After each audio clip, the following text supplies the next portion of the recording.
దేవునికి స్తోత్రం.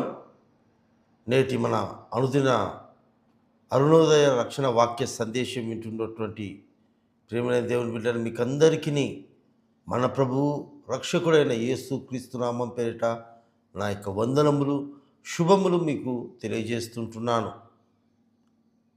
ఈ యొక్క ఉదయకాల వాక్యాన్ని మనం చదువుకుందాం.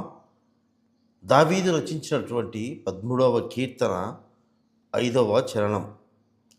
నీ రక్షణ విషయమై నా హృదయము హర్షించుచున్నది. ఇక్కడ చదవబడినటువంటి ఈ మాటలో దావీదు జీవితంలో గమనించినట్లయితే ఎన్నో శ్రమలు, ఎన్నో కష్టాలు, ఎన్నో అపాయాలు, ఎన్నో అవమానాలు, నిందలు, ద్వేషాలు, అసూయలు దావీదును వెంటాడుతుంటున్నాయండి.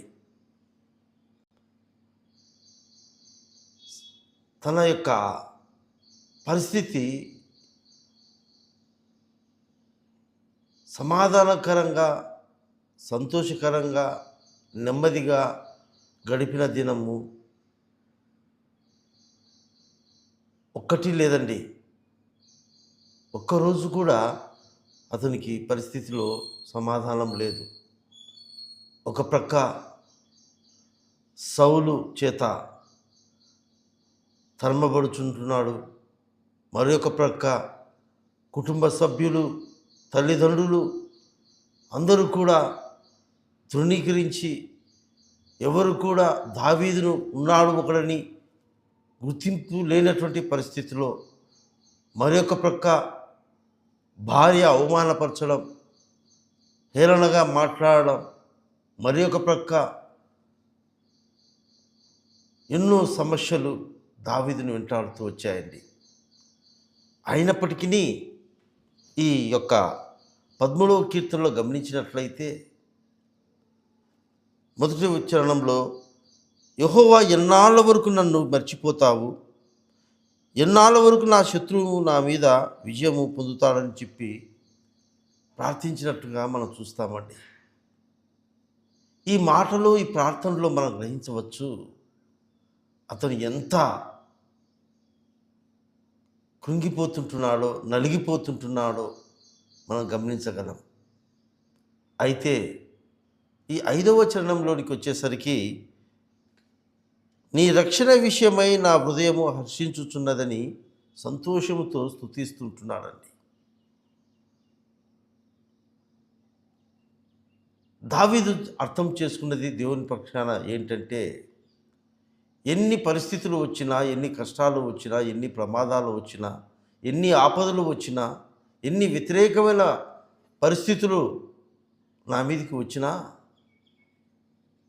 దేవుడిచ్చిన రక్షణ విషయమై నేను సంతోషిస్తుంటున్నాను, నేను ఆనందిస్తుంటున్నాను, నేను ఉత్సహిస్తుంటున్నానని దావీదు తెలియపరుస్తుంటున్నాడండి. నిజమే ప్రియమైన దేవుని బిడ్డలారా, ఈ లోకంలో మన అనేక సందర్భాలలో రక్షింపబడి ఉంటాం.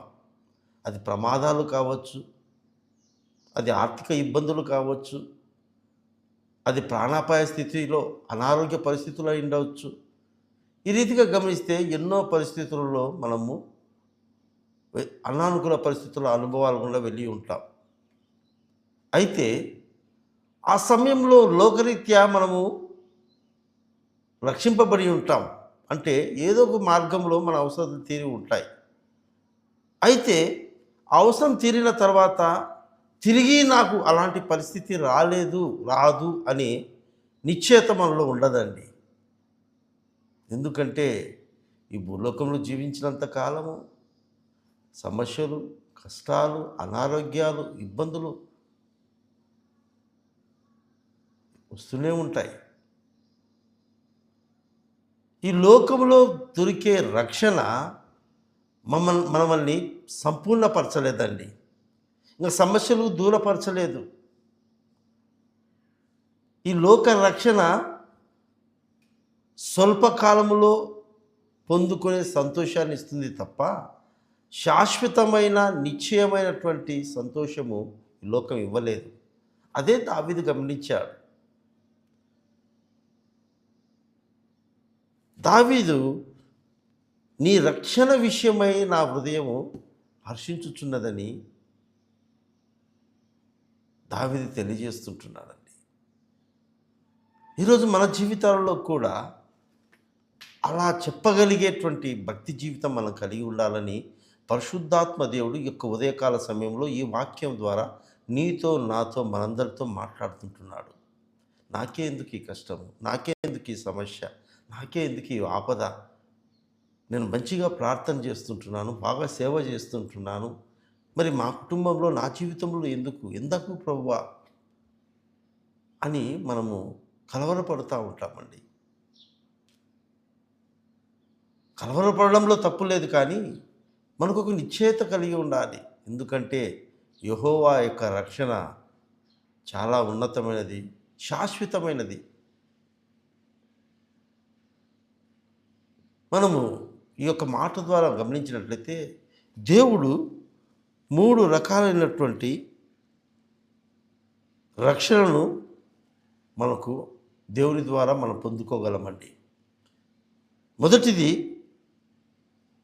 మన పాపములను దేవుడు క్షమించి దేవునితో కూడా మనకు ఒక సంబంధాన్ని స్థిరపరచబడడం. అందుకొరకు యేసుక్రీస్తు ప్రభుల వారు మన కొరకు సిలువ వేయబడి మనందరి కొరకు ప్రాణాలు అర్పించి ఆ రక్తం ద్వారా మన పాపాలన్నిటిని కడిగి పరిశుద్ధపరిచి పవిత్రులు చేసి దేవుని కుమారులుగా మనము చేసి, అంటే దాసులుగా ఇక మీదట మీరు పిలువబడరు, మీరు కుమారులు అనబడతారని వాక్యంలో ఉంది మనకు.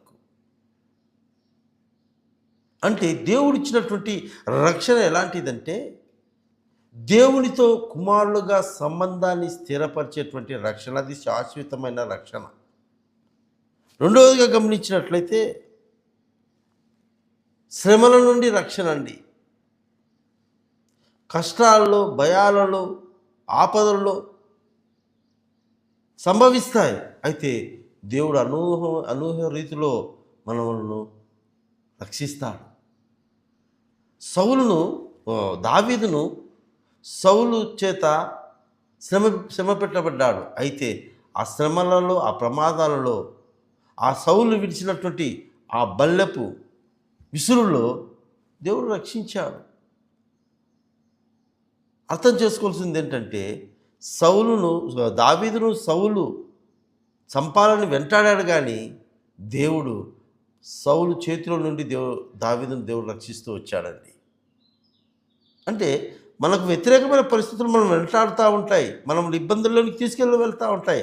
అయితే మనం ఒక విశ్వాసం కలిగి ఉండాలి, యెహోవా నన్ను రక్షిస్తాడు అని విశ్వాసం కలిగి ఉండాలి. దావీదును అన్ని పరిస్థితులలో, అన్ని సమస్యలలో కూడా పొందాడు, అనుభవించాడు ఈ లోకంలో. అయితే వాటన్నిటి నుంచి కూడా దేవుడు కాపాడుతూ రక్షిస్తూ వచ్చాడు. మూడవదిగా నిత్య రక్షణ. నిత్య రక్షణ అంటే ఈ దినం మనం చనిపోతే శాశ్వతముగా పరలోకంలో మనం ఉంటాము. అదే నిత్య రక్షణ అంటే దేవుడిచ్చినటువంటి ఈ రక్షణ జీవితము శాశ్వతమైంది. అది ఎవ్వరూ తీసివేయలేనిదండి. అది తిరిగి మనకు ఆ రక్షణ నుంచి పలుమార్లు మనము కోరుకునే విధంగా ఉండదని శాశ్వతంగా ఒక్కసారి యేసయ్య రక్షణ ఇచ్చాడు.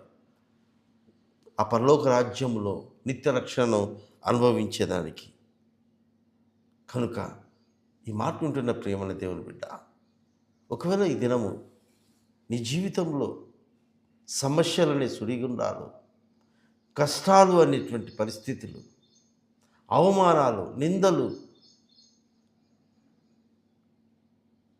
నువ్వు ఆశించినది నెరవేర్చలేక, ఉద్యోగము రాక, వివాహము కాక, సంతానం కలుగక, ఆర్థిక ఇబ్బందుల చేత కొట్టుమిట్టాడుతూ ఉంటే, అనారోగ్య సమస్యలు నీ కుటుంబం మీద ఏలుబడి చేస్తూ ఉంటే, దేవుని స్తుతించడం మనం నేర్చుకోవాలి. దావీదులాగా దేవుని స్తుతించడం మనం నేర్చుకోవాలండి. ఎప్పుడైతే అలాగ నేర్చుకుని అలాగైతేగా మనం ఉంటామో, దేవుడు ఇచ్చేటువంటి ఆ రక్షణ విషయమై మన హృదయము హర్షిస్తుంది. మనము కూడా దావీదు వలె అన్ని పరిస్థితులలో, అన్ని అనానుకూల పరిస్థితులలో, కష్ట సమయాల్లో, ఇబ్బందులలో, ప్రమాదాలలో, అవమానాలలో దావీదు వలె దేవుని స్తుతిద్దాం. దేవుడిచ్చిన రక్షణ విషయమై మనము కూడా ఉదయమందు సంతోషిద్దాం. దేవుడిచ్చే రక్షణ ఎవ్వరు కూడా తీసివేయలేనిది, ఎవరు దొంగిలించలేనిది, ఎవరు తొలగించలేనిది. అది శాశ్వతమైనది రక్షణ. ఆ శాశ్వతమైన రక్షణ కొరకు మనము దేవుని ఆశ్రయించి దేవుని కృప పొందుకుందాం. అట్టి రీతిగా పరిశుద్ధాత్మ దేవుడు మనకందరికీ సహాయము చేయునుగాక. ఆమేన్.